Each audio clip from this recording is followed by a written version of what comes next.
Greetings from the center of Canada and welcome to the Fringe Faithful Collective. My name is Mike Powell and this is supplemental episode number 1 entitled Judas, which was recorded live at Mitchell Community Fellowship on February 17th, 2019.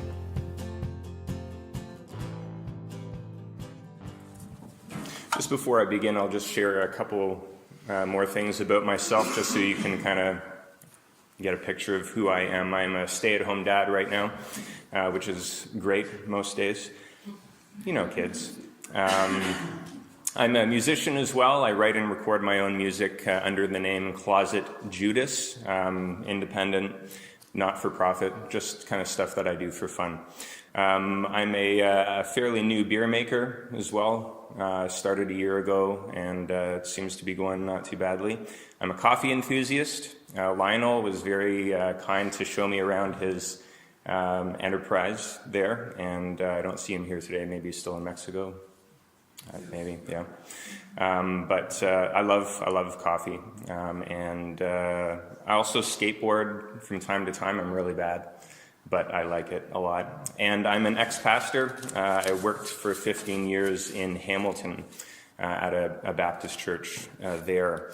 And I was asked to share my story this morning, and by the end, you'll probably know and understand me probably better than some of my closest friends. Some memories are vivid, aren't they? It's like you can see yourself there again. 1996 was one of those times for me when I was 16 years old. About half an hour east of Hamilton, there is a camp called Cave Springs. It's in Beamsville, which is a small town. Small for Ontario. Population there is about 12,000. But it was kind of right in the middle of the winery region. So if you've ever had a Niagara wine, it's kind of like right there. There's even a Cave Springs winery.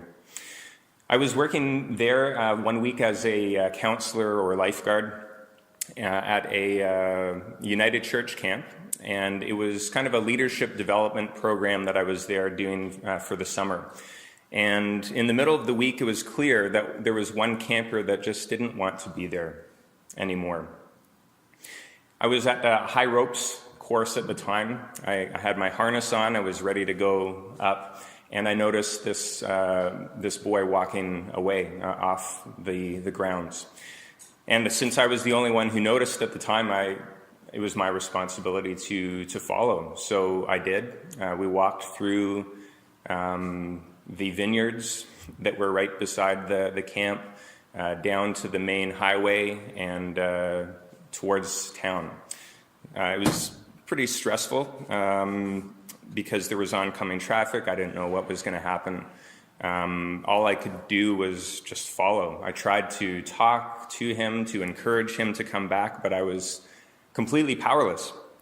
Ultimately, all I could do was just stay with him and walk in silence. Because, as you know, there's really no convincing a determined person. I wondered, though, how far we'd get because his intent was to walk home to Hamilton.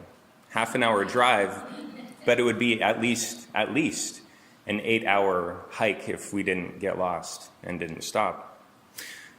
Fortunately, though, as soon as we arrived in town at the post office, he sat down underneath the payphone, which I still think there might be some around. I saw one in Grant Park the other day. But he allowed me to call collect to the camp, and we were picked up. Thinking back, I don't really relate to myself as much anymore, but to this camper. Because in many ways, I see myself in a spiritual sense as one who has found myself in Christian community, who stayed a while but became unsatisfied, who set out on a journey away wondering if anyone would stay with me, but who also came to realize after a time that the road that I was traveling, though in the right direction, wasn't really getting me to where I wanted to go. and this silent companion of mine who I remain conscious of while not in view, their apparent lack of giving up on me provides hope that perhaps there's still something to be said about finding hope in some kind of Christian community. One story that's common for ex or post-evangelicals like me is that their experience of church growing up was somehow negative or oppressive. But for me, that wasn't the case.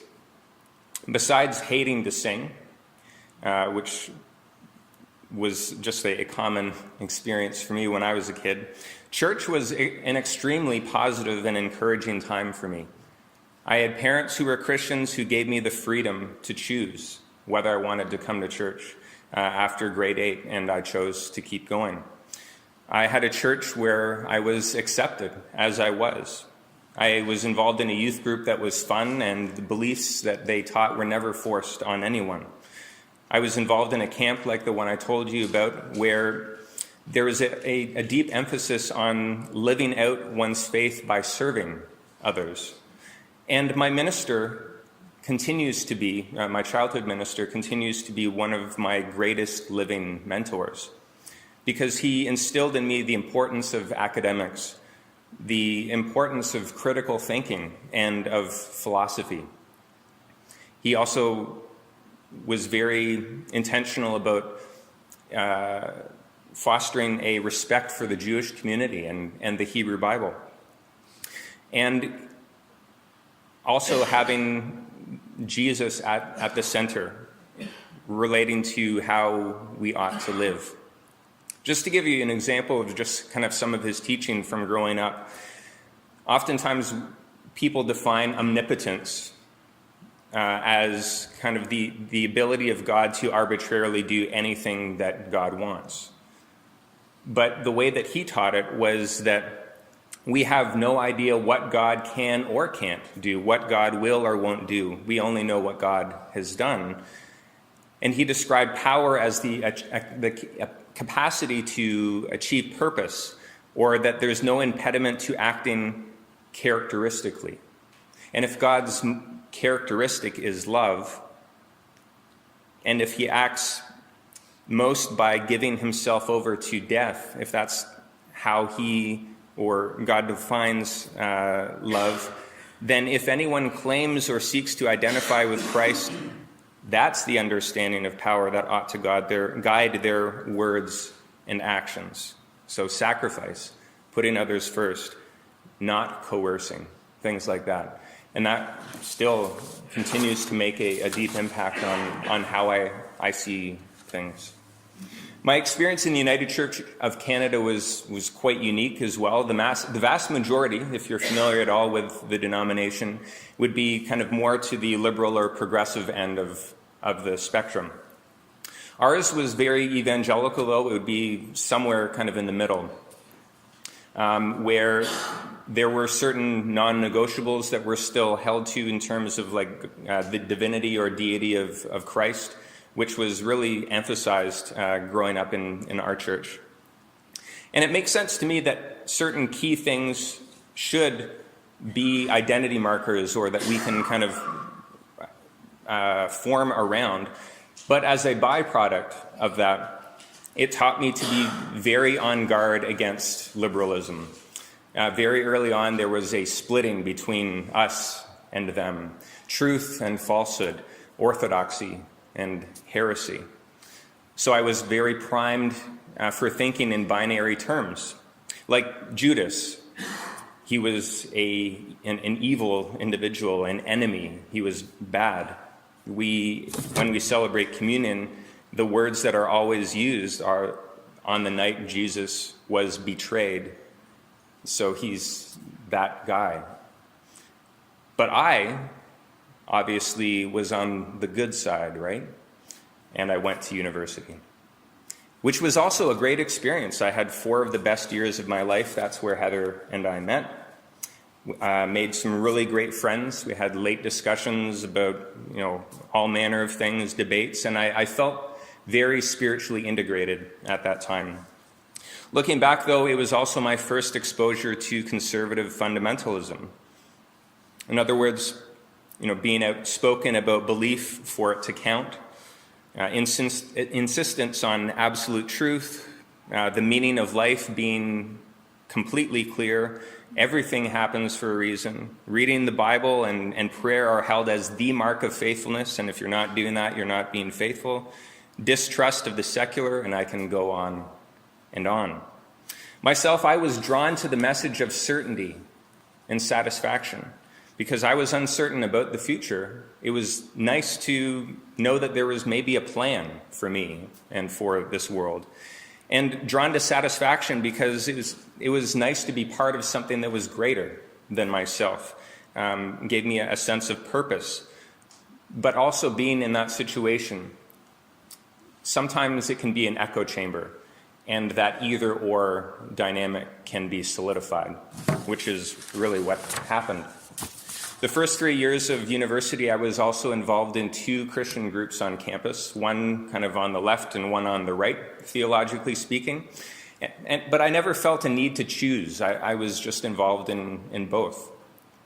Most of my friends, though, at the time, including the ones that I lived with, were kind of on the conservative side, and they were key leaders in the more evangelical group on campus. So I constantly compared myself to them. I wanted to make a difference like I thought they were doing, and I saw an opportunity.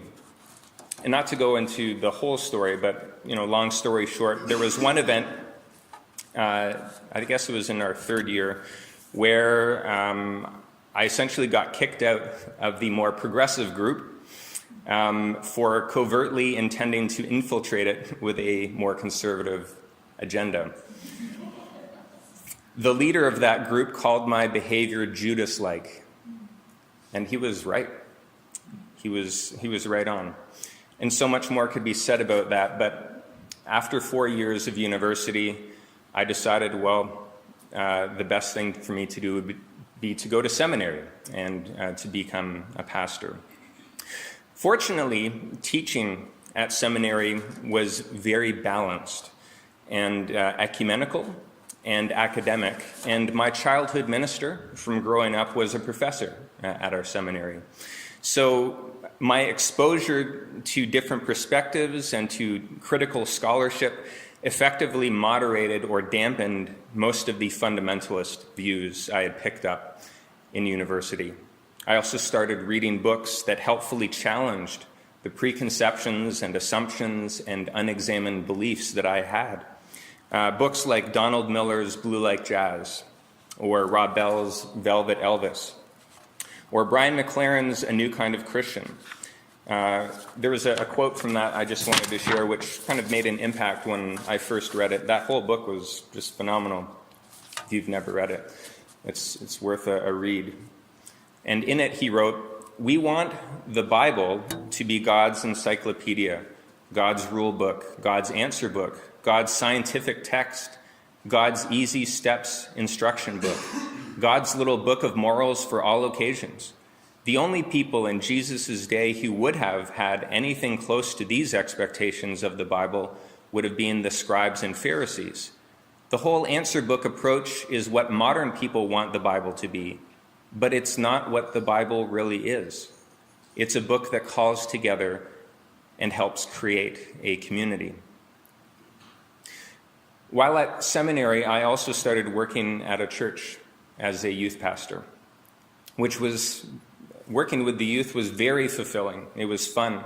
And these young people really became almost like a family to us when we were in Hamilton, especially as they became young adults and had really great questions, and we were just walking through life together with them. I was also leading worship every week, which was good because I was always involved in doing music, and that's a real big passion of mine. And I was involved in a missions trip to Mexico in 2007 as well, which was also one of these life highlights for me. But it was also where I first noticed my faith disintegrating. Standing in front of the Basilica de Guadalupe, which is one of the main pilgrimage sites in Mexico City for Catholic people, It was just unreal. It was beautiful. It was such a peaceful place, both inside and out. But there was a missionary couple that was new to the country, and they had us gathered in front of this basilica while all of these people were coming to worship, and to some of them on pilgrimage to this site. And they criticized these people, the devotion of these people who often came to this site on their knees, sometimes for miles, as kind of living out this act of devotion. And it was very discouraging for me how that criticism came. How some Christians assume that they're right or that they're true believers, and they dismiss the faith or experience of others as misguided or somehow invalid. And as someone who took pride for many years in being right and being on the right side, seeing this in someone else was a very deeply unattractive quality that I noticed. And I thought that maybe it was a good idea to listen to others' beliefs or lack thereof before outright dismissing them. Unconsciously at that time, but consciously a lot more, I think I learned 4 of the most important words that I think we can ever learn, and those are, I might be wrong. I might be wrong.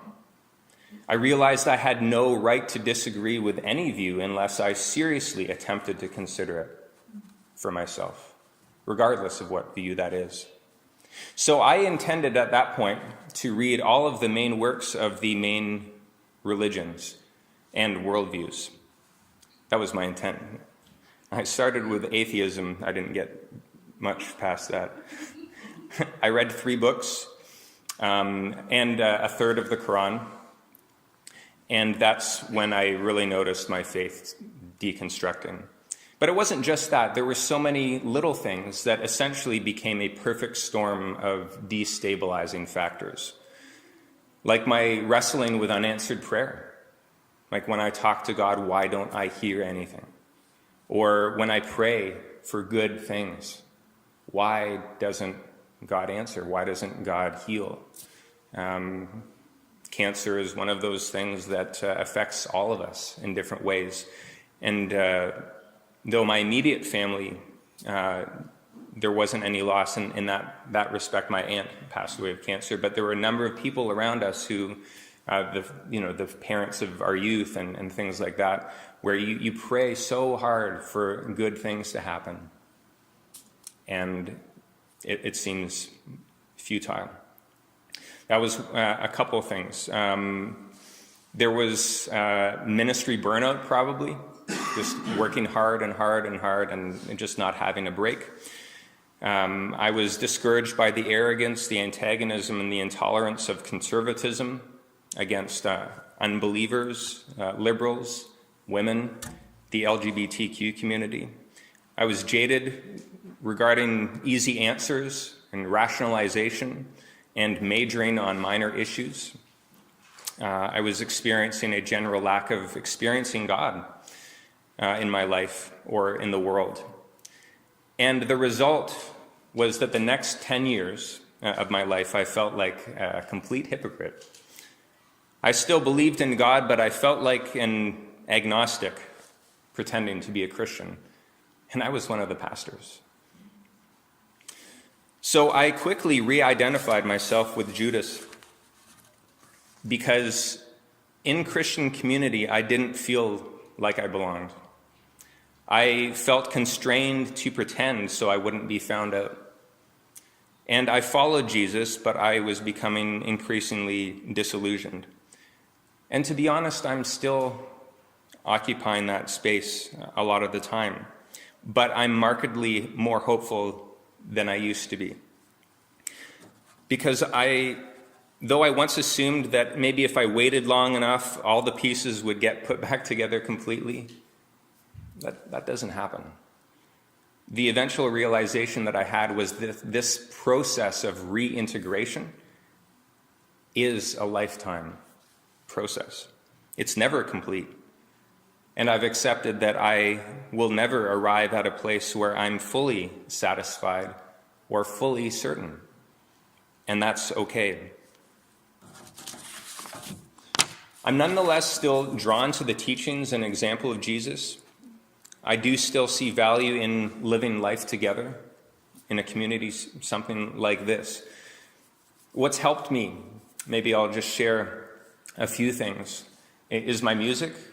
Writing music has been very cathartic over the years. It's been kind of the outlet where I can work through ideas and concepts and just general existential angst. But there's primarily two other things that have helped me to feel like I'm moving in a better direction. The first, and I think most important for all of us to recognize, is that we're not alone. One of the most formative things, more formative than any traditional expression of church for me, was getting together in a pub with one of my friends. Over beer, we would talk about whatever was on our minds. And it was almost like therapy for me, just being able to honestly and authentically share what I was going through. And I think that was very important, just having someone who is able to listen, or a group of people who are able to listen, to have authentic, honest dialogue with one another in a non-condemning space. Second, what was really helpful for me to realize that I wasn't alone is podcasts. We live in such a unique era as well, where people from all over the world are able to share their experiences with others online. And just recognizing that maybe we're not alone in what we're feeling when we're facing different challenges or deconstruction or things along those lines. And third, reading books to expose ourselves to alternate perspectives. Because oftentimes I think we falsely assume that there is only one way to see something. But when you can see it from another perspective or multiple other perspectives, that can really be helpful to realize that, wait a second, maybe there's another way to see this. Secondly, though, what has helped me is the story of Judas. It is a tragic story. It is one about betrayal and his loss through taking his own life. But I think that it's important for us to remember, and it has been very helpful for me, that Jesus accepted Judas. He was accepted by Jesus. He was chosen as one of the 12 disciples. Jesus trusted Judas. He was included in that group, but he was also the one who was in charge of the money. We can read in John that he was the keeper of the money bag. He was the one who had the funds, and he was trusted with that responsibility. Jesus loved Judas. In John 13, it says, having loved his own who were in the world, he loved them to the end. It's not that he loved the 11 and didn't love Judas. When Jesus washed the disciples' feet, Judas was there. His feet were washed. When Jesus shared this Last Supper, this meal that we remember sometimes when we celebrate communion, Judas was there. He was served. Jesus loved Judas. And Jesus, I'm convinced, believed in Judas. Jesus had hope for all of the disciples, that they would do what was right, that they wouldn't betray, deny, or abandon him.